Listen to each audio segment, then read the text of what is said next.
Salut les amis, je suis content de vous retrouver pour cette nouvelle vidéo en direct de Disneyland. Ouais, je suis bien avec les copains du Magic et avec Loris sous ce fameux nom aka Catch and Shoot. Salut Loris, comment tu vas?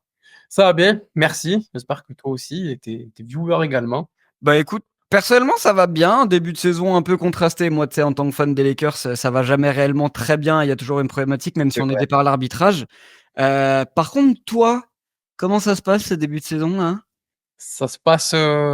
Allez, on va pas se mentir, ça se passe on ne peut plus mieux. Je pense pas que avec ce qui nous est arrivé au bout de quelques matchs, c'est-à-dire la blessure de Banquero, honnêtement, avoir un bilan comme on a eu maintenant, là, on est à 12 du coup, 12 victoires. Non, c'était pas. Enfin, me concernant, hein, en tout cas. Pourtant, je suis plutôt optimiste par nature, mais ouais, c'était. Être comme ça, là, en 12-7, troisième à l'Est, etc. Non, c'était peut-être pas. J'espérais pas tant. Mais trop bien, hein, du coup, ouais, Ouais, c'est ah neuf, bah hein. non, c'est extraordinaire. Pourtant, tous les éléments étaient contre vous. C'est-à-dire que déjà, tu es la deuxième franchise de Floride. Ça, chacun le classe comme il Bon, veut. Vous avez eu droit au curse de Trash Talk entre, je crois, si je dis pas de bêtises, Alex qui se chie sur le Golden, le backflip, ouais. le Ouais, backflip. le backflip, du coup, Paolo qui se fait les abdos. Paolo qui se fait les abdos et tu enchaînes. Et finalement non, le Magic a dit non, non, nous on s'en fout, de toute façon on veut jouer le titre. Bon, avant de rentrer dans le vif du sujet, on va essayer de structurer un petit peu. D'abord, Loris, bah écoute, je te laisse te présenter, nous dire où est-ce qu'on peut te retrouver et où est-ce que tu interviens de manière quotidienne, hebdomadaire. Bah, quotidienne, peut me retrouver sur Twitter, à Catch and Shoot FR, où depuis Covid, donc 2020, du coup, donc bientôt 5 ans, ça fait des MVP quotidiens. Après, ça parle.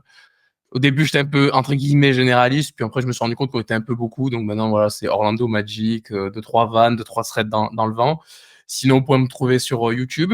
Là, c'est un peu la petite pause. C'était la petite pause. J'avais besoin de prendre du recul et de bosser sur plein de vidéos. Donc là, j'espère que d'ici la fin de l'année, début d'année, ça va sortir. Et bon, TikTok, de temps en temps, ça peut toujours popper. Pareil, catch and shoot.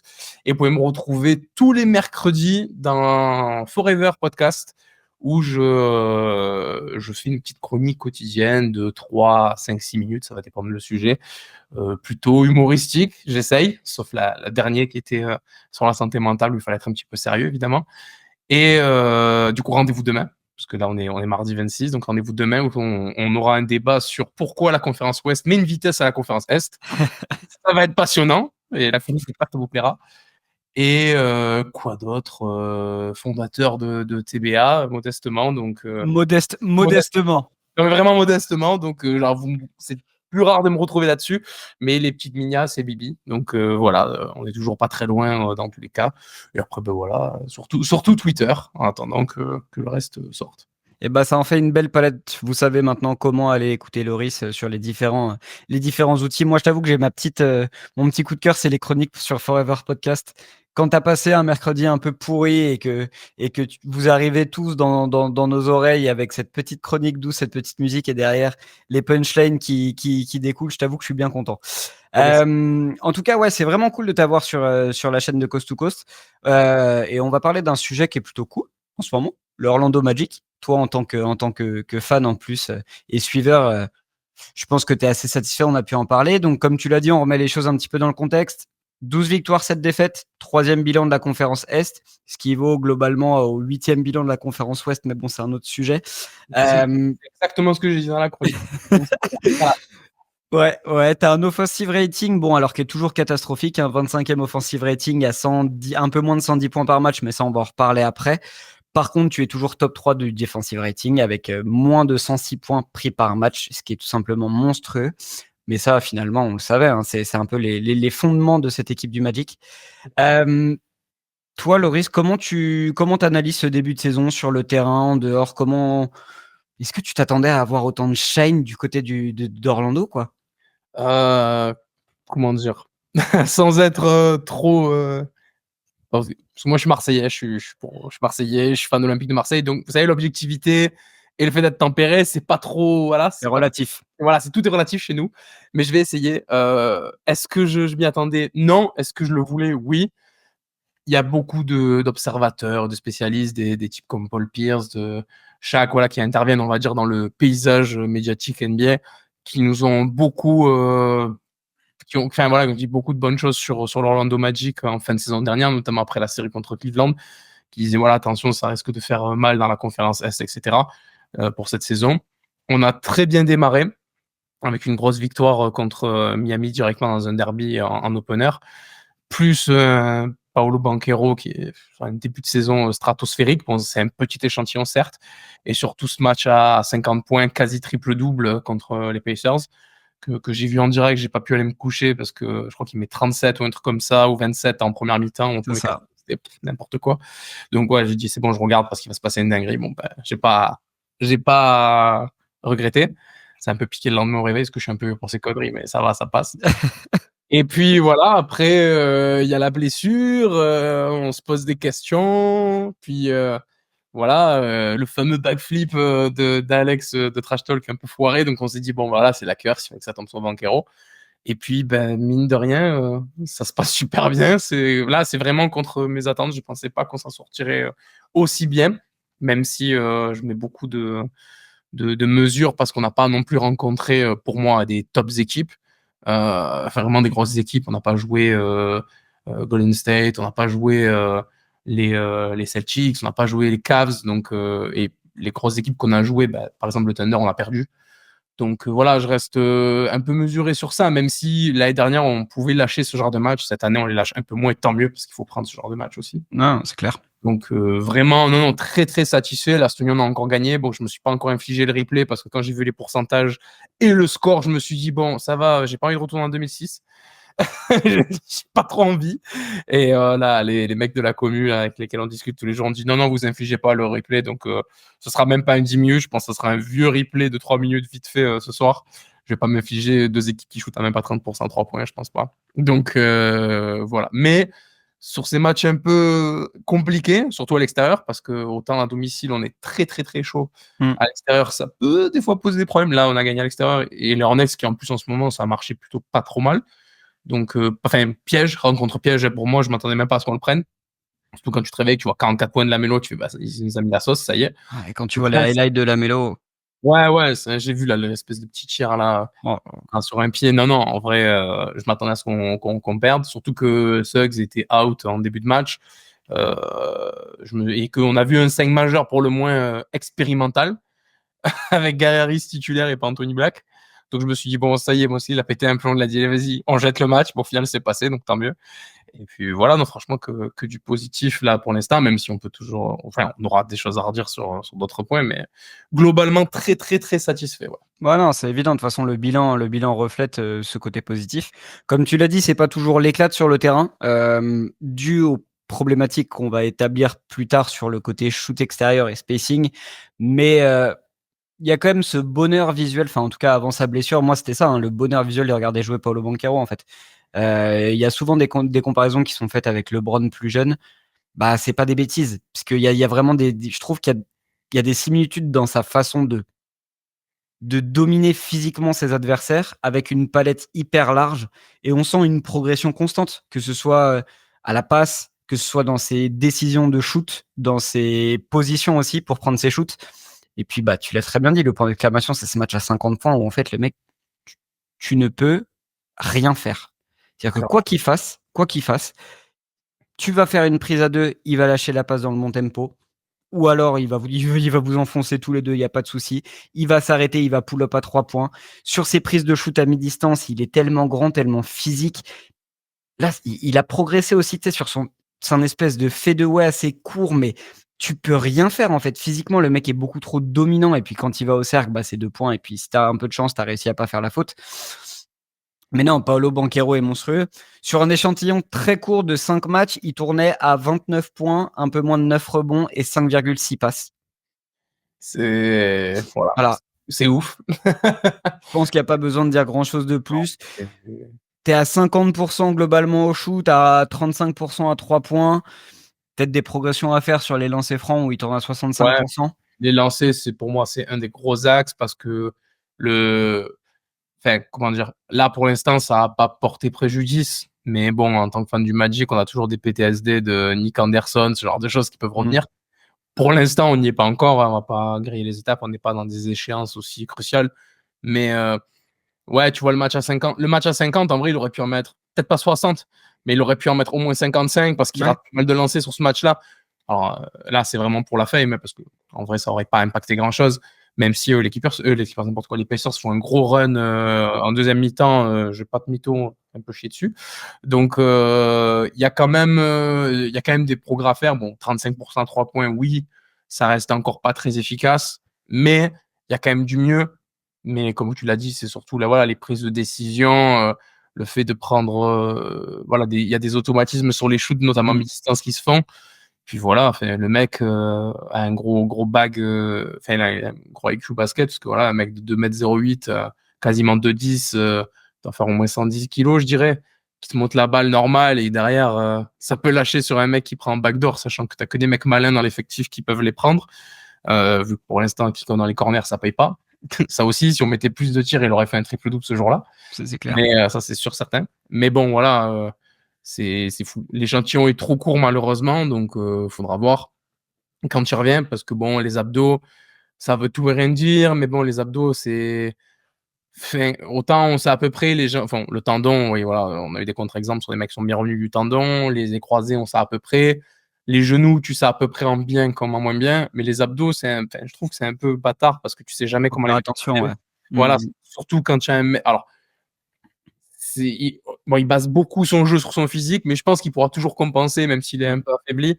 Mais bon, là, je préfère. Vu comment ça tourne, je crois qu'ils avaient annoncé entre 6 et 8 semaines, donc on devrait être pas trop loin. Je crois qu'il devrait rester un petit mois là, à peu près, 3-4 semaines à peu près. Si franchement, s'il peut pousser jusqu'à 2025 et que ça tourne aussi bien, pousse, c'est pas grave. Sonne-toi les abdos. Je préfère que tu fasses un gros run post-All-Star Game et que tu sois prêt pour éventuellement la post-season si on y va. Bon, on est parti pour y aller, j'espère, hein, donc voilà, faudra quand même être prêt. Puis il faut qu'ils reprennent le rythme, hein, c'est jamais évident. Ouais. Je pense qu'on aura aussi la discussion, comment tu le places par rapport à Franz Wagner, etc.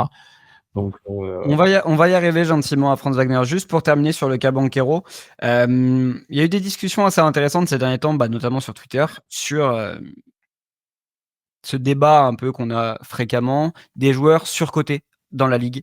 Moi, je considère que Paolo Banchero, je crois qu'on oublie qu'il a que 22 ans, et pour moi, c'est peut-être l'un des joueurs les plus sous-cotés actuellement de cette ligue.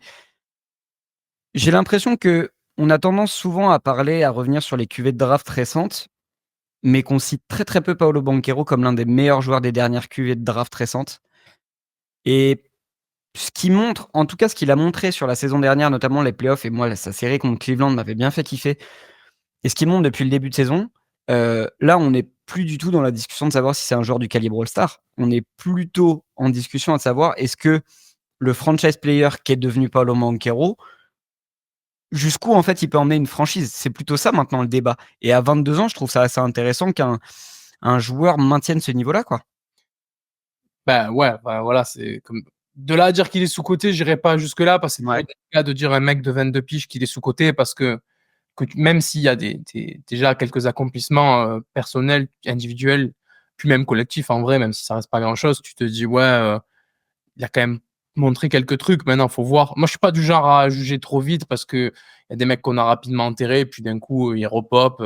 Tu te dis, ouais, qu'est-ce que c'est que ce truc? Comment ça se fait? Enfin, c'est con, mais tu vois, Liberton qui joue bien aux Kings, après il est trade, les gens sont là, ah putain, vous êtes fous, vous l'avez trade pour Sabonis, et bon, tu fais le trade pour Sabonis, et bizarrement, tu es un peu plus compétitif. Et bon, l'autre aussi, ça se passe très bien à Indiana. Donc, j'ai peu du mal à enterrer les joueurs. Je suis pas trop. Enfin, il y a des joueurs que j'aime pas, mais même pas. C'est même pas basket, c'est juste le style qui est pas mon délire tout simplement. Mais je suis pas un hater de joueurs, etc. Mais j'essaie de pas trop être ce que je dis Sous la culture de l'instant, quoi. Ouais, ni dans le clubisme, tu vois. Je veux pas Ouais. le clubisme parce que c'est pas trop mon. Enfin, après voilà, c'est dur de dire ça quand tu es fan de l'OM et tout parce que c'est vraiment on est ancré, c'est en nous. Mais voilà, j'essaie de pas trop l'être. Je veux rester quand même mesuré. Et puis après, c'est l'identité de notre franchise. C'est normal qu'on parle pas trop de nous. On est Orlando. On a été une punchline sur les 10 dernières années. On a 3, 4, allez, max 5 gros runs de playoffs, dont 2 finales. Certes, c'est énorme, mais dans une histoire d'une franchise, Bon, après, la franchise est jeune, elle a 35 ans, 36 même, 89, donc c'est ça fait les 36 ans, si j'ai pas de conneries. C'est compliqué. Enfin, non, les 35 ans, c'est ça. Donc c'est un peu compliqué, du coup, de dire, d'aller dire aux gens, ouais, mais regardez Paolo Banchero. Enfin, les gens, en fait, s'en tamponnent du Magic, mais il faut être conscient de ça. Ouais. Et ça va arriver, c'est comme tout. Je veux dire, t'as des équipes, c'est cyclique, hein, la NBA. T'as des équipes qui sont en haut, puis d'un coup qui sont en bas. Et après, t'as des phases où ils sont un peu mid. Voilà, les Bulls, il y avait Derrick Rose, ils étaient tout en haut. Puis là, ils sont un peu redescendus. Là, ils sont mid. On sait pas ce que ça va donner après. C'est cyclique, c'est comme ça. Donc, Ouais, bah ouais. moi, je l'accepte, j'ai pas de souci avec ça. Après, de dire qu'il est sous-coté, je mets d'autres joueurs devant dans le sous-cotage, personnellement. Et sur-coté, bon, il y a toujours cette discussion, c'est un peu embrouillé, je mets des grands guillemets, avec certaines personnes qui sont très sur la stat avancée. Moi, j'adore les stats, comme j'ai dit, c'est une autre époque. Hein. Moi, j'ai découvert l'NBA, j'avais pas Internet à la maison, j'avais des magazines. Donc, t'avais que ça, quoi. T'avais de la stat brute posée sur papier et trois pélos qui t'expliquent ce qui s'est passé pendant un mois parce que c'était des mensuels en plus. C'était pas des hebdomadaires. Donc, du coup, voilà, il fallait. C'était compliqué à une époque de suivre. C'était pas facile, les C'était pas gars. facile, voilà. Pas Internet, ce genre de truc, c'était pas facile. Donc, j'aime beaucoup les stats, j'aime beaucoup ce que ça traduit, etc. Mais voilà, moi, tu vois, par exemple, Banchero, tu peux pas le mettre dans ce côté parce qu'il y a encore quelques aspects, notamment sur l'efficacité, certes, qu'il doit améliorer. Et voilà, c'est juste qu'il y a beaucoup de fois où cet aspect est montré, où dire ouais, il est pas encore assez efficace, etc. Oui, mais quand il est pas là, bon, là c'est le contre-exemple, malheureusement. Mais l'année dernière, quand il était pas là, parce qu'à un moment donné, il se blesse un peu. Je crois que Franz Wagner, il avait des suspensions aussi parce que c'était embrouillé contre Détroit, enfin bref, des trucs comme ça. Quand il est pas là, tu sentais la différence. Après, c'est normal, c'était sa troisième année là. C'était Ouais, sa ça. troisième année l'année dernière. L'équipe, elle a commencé à tourner autour de lui. C'est normal, tu sentais. Là, le but aussi, c'est de mettre en avant d'autres personnes parce qu'il ne pourra pas gagner tout seul.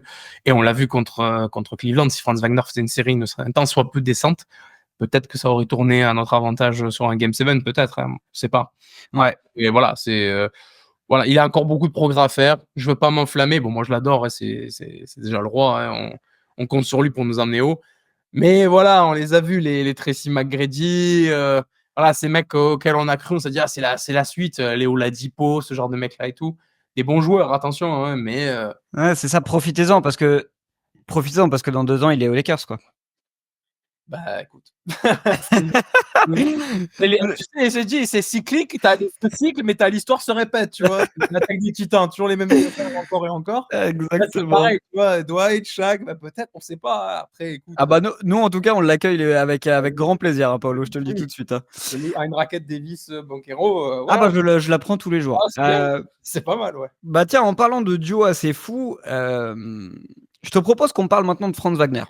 Ya. Franz Wagner qui a fait polémique cet été en signant un contrat max, si je dis pas de bêtises. Et on se disait, bon, alors ok, Dutch qualité si vous voulez, mais bon, il n'y a pas encore peut-être de quoi signer un contrat max. T'en as parlé, sa série de playoffs contre Cleveland l'année dernière qui était pas folichonne, si on peut mettre ces termes-là. Merde. Et, Trompé, la série contre. et puis l'enchaînement Jeux Olympiques et début de saison de Franz Wagner, est-ce qu'on peut en parler 2 minutes là? Qu'est-ce qui lui arrive? Bon, Jeux Olympiques, fait des bons JO. Ah, il fait des bons JO. Fait des bons JO. Avant, il fait une énorme Coupe du Monde.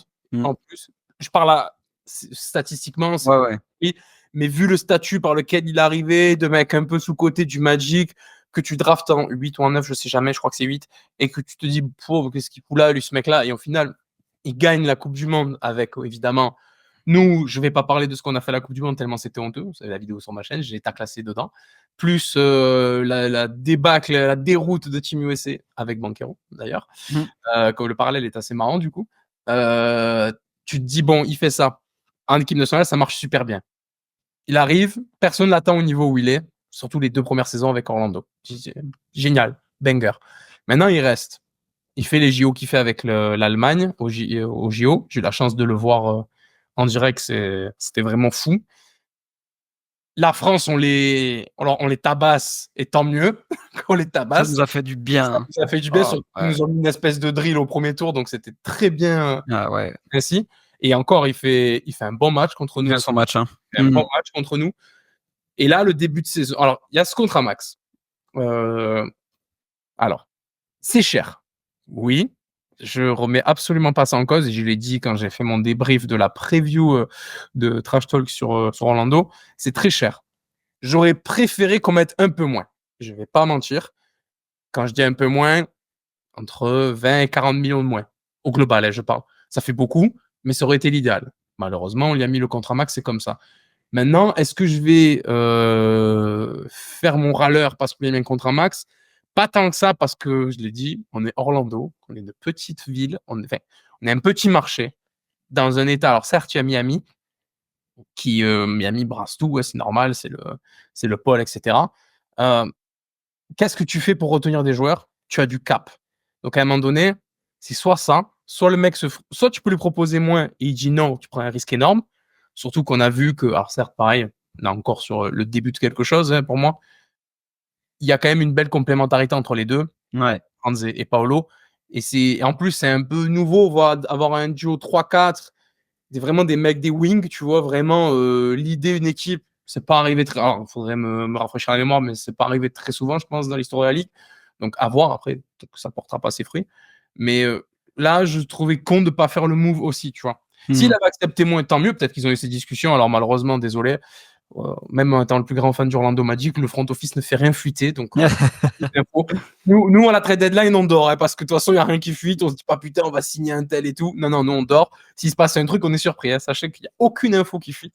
Donc, peut-être qu'il y a eu des discussions, je ne pourrais pas vous dire. J'espère qu'il y en a eu, honnêtement, en lui disant, mec, essaye de prendre un peu moins, qu'on puisse mettre de la thune sur quelqu'un d'autre. Alors, peut-être qu'il a dit non, ou peut-être même la discussion, elle n'a pas eu lieu. Il dit, tiens, prends ton chèque, tu mérites. Là, en tout cas, sur ce début de saison, alors, début de saison, il est en 2 temps. Bon, t'as Banchero qui surnage, forcément, voilà. Lui, il est malade à un moment donné aussi. Je sais pas ce qu'il a eu, une espèce de virus, etc. Et quand Banchero se blesse, il y a 3-4 matchs où c'est vraiment naze, mais bon, tu sens qu'il a encore affaibli. Et dès que ça y est, la santé va, là, il a commencé à rouler. Et là, c'était fini. Donc, on va tempérer le début de saison qui était raté, on va pas se mentir. Mais il y avait une petite raison à ça, voire deux, voire une grosse avec Banchero, pour le début, pour se régler, etc. Et là, honnêtement, sur ce début de saison, oui, le contrat max, il le justifie. C'est lui qui porte l'équipe. Statistiquement, il est là. Dans tous les choix sur le terrain, il est là. Même quand il faut conclure contre les Lakers, désolé, il est là. Mais vous avez pris une vidéo trash talk, vous avez pris une curse aussi. Donc, c'est normal. On a enchaîné 2 défaites depuis la vidéo. Merci, les gars. Ah ouais, bah voilà. Ben, nous, c'était avant contre les Clippers et je le Ouais. en TTFL, il fait un match de merde et on perd. Et en plus, ça offrait vraiment un match pourri. Donc, comme quoi, la TTFL, la trash talker, elle est réelle. Hein. Vous avez la preuve par deux. Là, vraiment, le match qui fait contre les Lakers, tu peux rien dire, quoi. C'est masterclass. En vrai, c'est masterclass. Quoi. C'est lui qui lead l'équipe, c'est lui qui met les points, c'est lui qui fait les passes, fait 11 passes, record en carrière. Et en plus, bon, vous avez raté des lancers. Vous avez clairement déconné. C'est un match qu'on doit jamais perdre. Mais bon. Ouais. Après, tu vois, c'est ce qu'on disait, c'est ce que je disais au début, c'est t'as des matchs, des fois on te les donne, mais tu vas pas les prendre.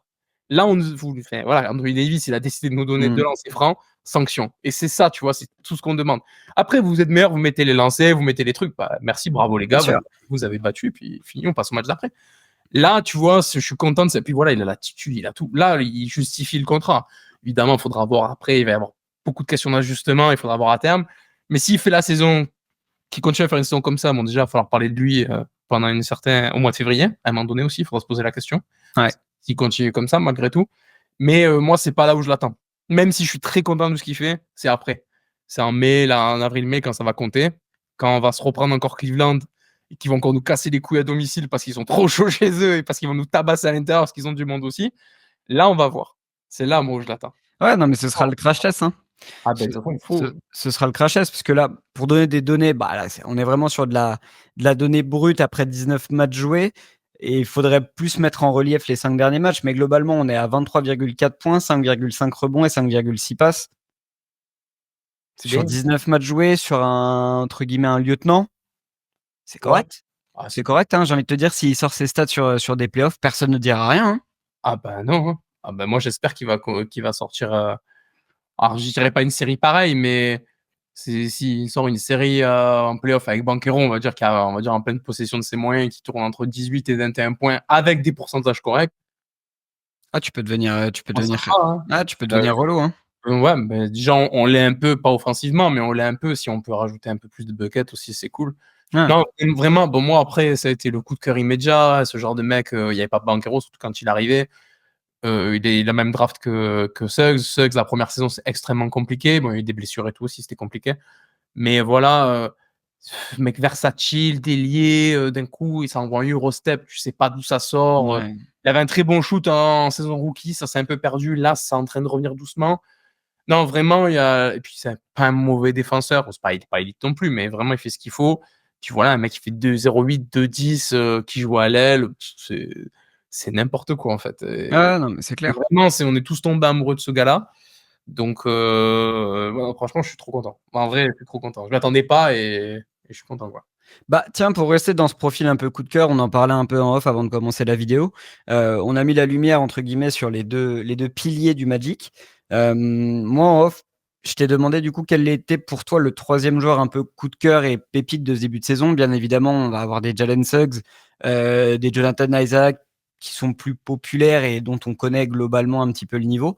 Toi, tu voulais nous parler un petit peu d'Anthony Black. Ouais, ouais. J'avais hésité aussi avec Mo Wagner, mais pareil, Mo Wagner, on le connaît un peu maintenant. Ouais.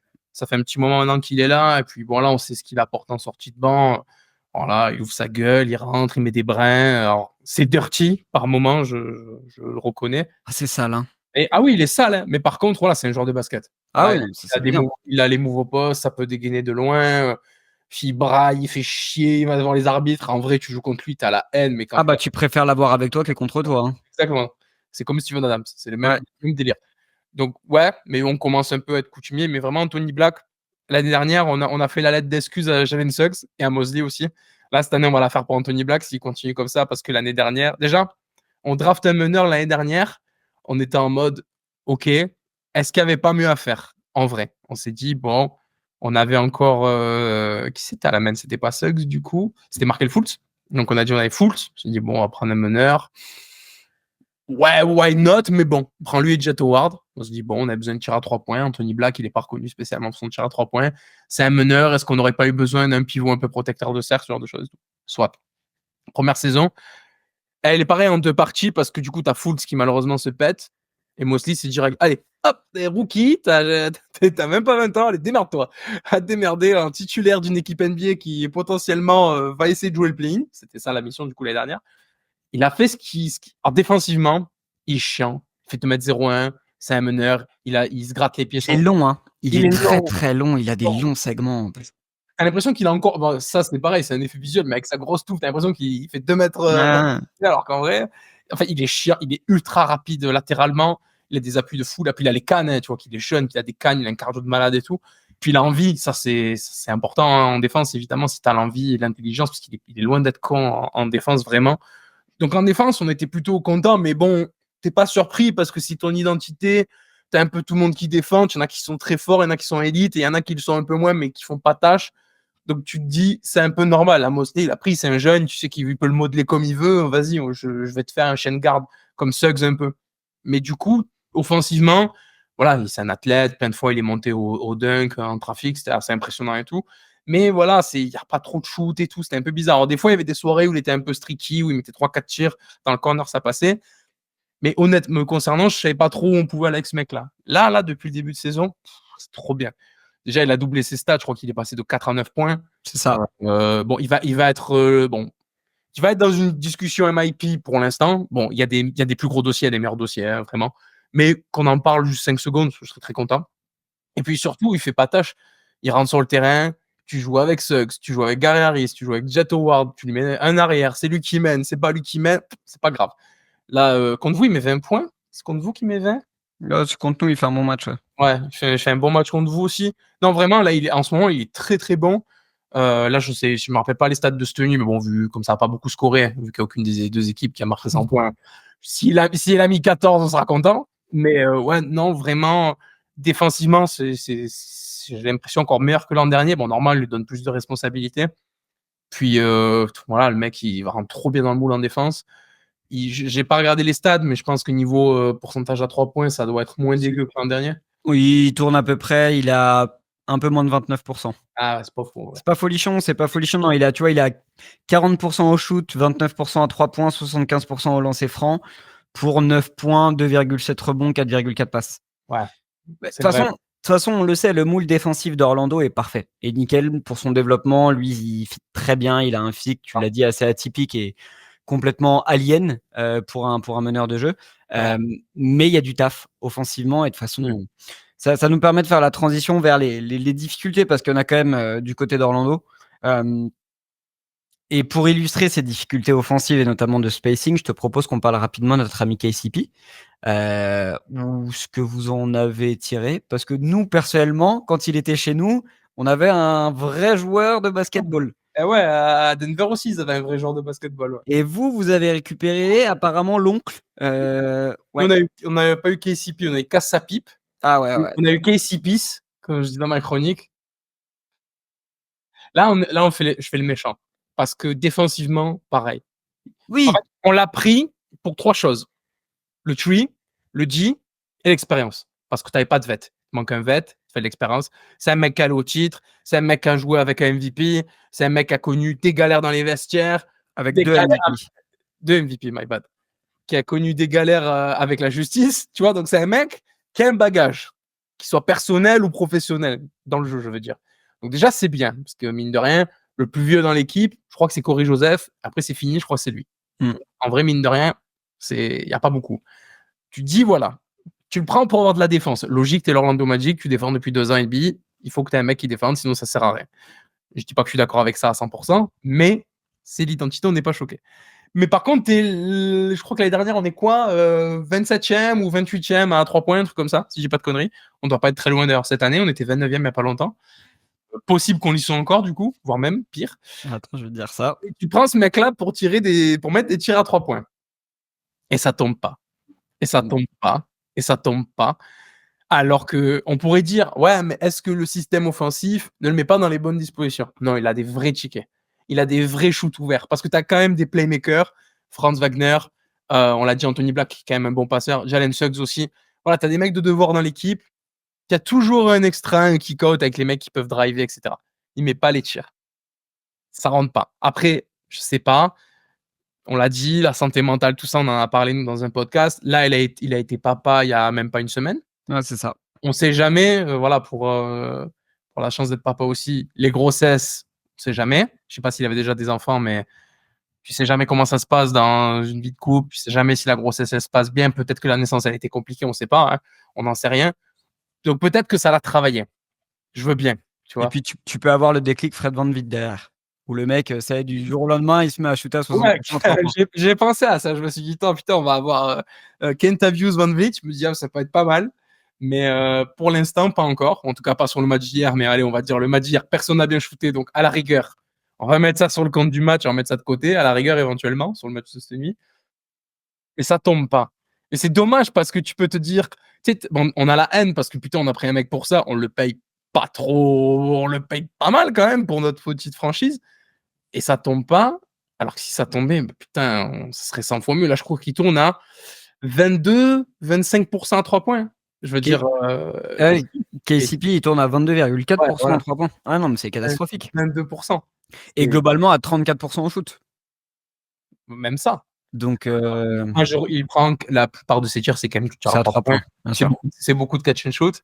C'est beaucoup de shoot dans le corner après mouvement de balle, etc. Ça rentre pas. Ouais, t'es sur un volume de 4 par match, tu mets 20%. Pour l'Orlando Magic, c'est pas mal. Et en plus, je crois qu'il l'avait expliqué aussi, Bastien Alex, c'est qu'on prend plus de tirs à 3 points. Ouais, beaucoup plus. Après, Ça rentre pas. Non. Mais après, c'est toujours pareil. Est-ce que tu te dis qu'en prenant moins, ça va rentrer mieux? Ou est-ce que tu fais la stratégie de bon, on n'en met pas beaucoup, on va essayer d'en prendre plus pour faire en sorte que le pas beaucoup devienne à peu près raisonnable, même si on a du déchet. Non, mais de toute façon, c'est ça, toute la question, c'est de pas rentrer dans la caricature et d'utiliser la data. De toute façon, c'était attendu. Hein. C'est l'année où globalement, tu as le moins de shoot mi-distance, de shoot un peu mid-range, où tu as beaucoup plus de pénétration au cercle et de shoot à 3 points. Toutes les équipes un peu casse-croûte essayent de se réadapter, notamment les Suns l'année dernière. Et là, ça shoot beaucoup plus à 3 points, ça va beaucoup plus en percussion. Là, le réel problème du côté d'Orlando, c'est que niveau percussion, il n'y a aucun souci. C'est-à-dire que tu as des joueurs qui peuvent aller au cercle, aller chercher des N1 sans souci. Par contre, quand il s'agit de shooter et prendre et même des fois des shoots ouverts, tu te dis, Ah non, mais ça rentre pas. c'est quoi? C'est un manque de confiance? C'est un manque d'entraînement? C'est L'entraînement, je pense pas, parce que ouais, c'est l'entraînement, vraiment, quand tu vois les progrès de certains joueurs, tu peux pas dire que c'est ouais. pas possible. puisque Mo Wagner, quand on l'a pris, c'était une punchline, enfin, c'était un mec de rotation, tout le monde s'en battait les reins. Là, c'est devenu un des meilleurs remplaçants de la NBA. Goga Bitadze, ça aussi, j'aurais pu en parler de Goga parce que on fait un run l'an dernier, Goga est titulaire, on fait un run cette année, Goga est titulaire. Voilà, vous faites ce que vous voulez de cette information. Mais Goga Bitadze, c'est pareil, c'est le mec, il était pestiféré, entre guillemets, personne n'en voulait à Indiana. Il vient ici, il a re-signé pour que dalle. Il a dit, moi, je préfère re-signer pour que dalle parce que je suis dans un bon environnement où je me sens bien, je me sens apprécié, où tout se passe bien. Alors après, peut-être que la Floride, c'est mieux que l'Indiana, je sais pas. Sûrement. Sûrement. Un spécialiste, j'y suis jamais allé, Il y a mais des chances. ce que j'ai lu, je pense que c'est un peu mieux. J'en sais rien. Mais tu vois, le gars dit qu'il se sent bien, puis tu vois, Goga Bitadze, il fait, putain, c'est trop bien ce qu'il fait aussi. Isaac, il revient de 8000 siècles sans jouer, ça va, il joue encore au basket. Il a progressé un peu sur du tir à 3 points et tout. En vrai, tu te dis, mais putain, mais c'est pas possible. T'as des mecs genre Suggs l'an dernier, Black cette année. Bon, Banchero, c'est la suite logique. Wagner, c'est un peu la suite entre guillemets logique, même si c'est un peu tiré par les jeux. Ouais. Tu te dis, putain, mais les mecs bossent quand même. Même on le voit dans le jeu que ça joue mieux offensivement. Parce que nous, on a connu les Steve Clifford, on s'amusait pas offensivement, ça faisait chier. Alors par contre, tu défendais bien, un peu moins bien, même si c'était très correct. Tu avais des joueurs meilleurs offensivement à l'instant T, parce que tu avais des Evan Fournier, tu avais un Aaron Gordon qui était en train de monter, tu avais Vucevic qui était double All-Star et tout. Donc tu mettais des paniers, mais c'était dégueulasse ce qu'on produisait. Là, c'est mieux. Mais ça rentre pas. Ça rentre pas. Donc, je sais pas si ça vient de l'environnement, je sais pas. Bah, tout le monde dit que ça se passe super bien. Le groupe, pour suivre un peu sur leurs réseaux sociaux, ça vit super bien. Je pense aussi que c'est pour ça que Cole Anthony, il est un peu conservé, même s'il est un peu décrié en ce moment dans la fanpage, mais parce que, ouais, voilà, c'est la DJ Deschamps, tu vois. Tant sur le plan humain que sur le plan. Cole Anthony, il est là, il met la bonne ambiance, il est marrant. Ouais, c'est Kipembe 2018, quoi. Ouais, c'est Adil Rami. Adil Rami. Oh là, oui. C'est ça. Non, mais après, là, il a mis 16 points, il a bien joué. C'est son premier gros match de la saison, là, par exemple, cette nuit. Mais voilà, c'était un peu compliqué. Après, c'est normal, il faut s'adapter. T'as Anthony Black qui est bien. Lui, là, quand Anthony, il a fait des séquences, il est rentré, il a fait de la merde pendant 3 minutes, il est sorti, tu l'as plus vu du match. Il a joué 3 minutes. Hein. Pour un mec qui mettait des 19 points il y a 3 ans, je crois, ça fait bizarre aussi de te dire ça. Mais voilà, il est important pour le groupe, tout le monde s'encourage et tout. Vraiment, j'ai pas trop d'explications. C'est toujours pareil. Après, tu peux te dire, ouais, mais attends, l'entraîneur au shoot, c'est qui? Pourquoi ça va pas? Tu vois, Gary Harris, on l'a pris, pareil. Décidément, les mecs de Denver, quand on les prend, ça va pas. Tu prends Gary Harris. Ça devient Calvin Harris. Ah ouais, non, mais c'est. Harris, ouais, de ouf. Ah, c'est compliqué. Hein. Après, tu prends KCP, ça rentre pas. Je sais pas. J'ai pas. Ouais. Mais bon, on espère que ça va s'arranger. Peut-être que c'est mental. Tu sais, c'est comme. C'est ça? Je suis pas fouteux, mais tu sais, c'est comme les buteurs au foot, les grands numéros 9, tu sais, qui d'un coup ont une grosse crise de confiance. Ben, genre Haaland, typiquement, en ce moment. Là, il a mis je sais pas combien de frappes contre Tottenham, ils ont perdu 4-0. S'il met une frappe à un moment donné, elle fait barre sortante. Si ça fait barre rentrante, ça te change le match. Ben là, c'est pas rentré. En ce moment, ça rentre pas. Et... Tu veux parler d'efficacité devant les cages? Je suis supporter parisien. Si tu veux, on peut en reparler. Hein. Je sais ce que c'est, un manque d'efficacité devant les cages. Je vous enverrai une mopée si vous voulez. Non, c'est cool, ça fait plaisir.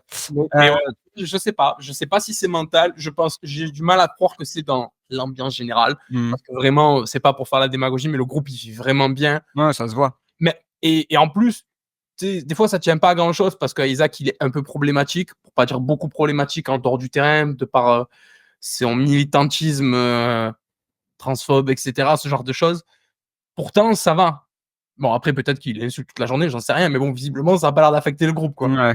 Donc, je sais pas. Ouais, non, ça doit être un déclic. De toute façon, on sait que pour les shooters, globalement, c'est pour ça que moi, pour KCP, je suis pas très inquiet. Il y a des périodes où tu shootes mieux, des périodes où tu shootes moins bien. Et puis, ça se trouve, ça va être aussi un peu global. Moi, j'ai des souvenirs de matchs, notamment dans la série de playoffs contre Cleveland, où il y avait des phases où tous les shoots rentraient pendant des périodes de 2-3 minutes et après, plus rien. Ouais, c'est ça. Donc, si ça arrive au cours d'un match, ça arrive aussi au cours d'une saison, et puis c'est encore du taf.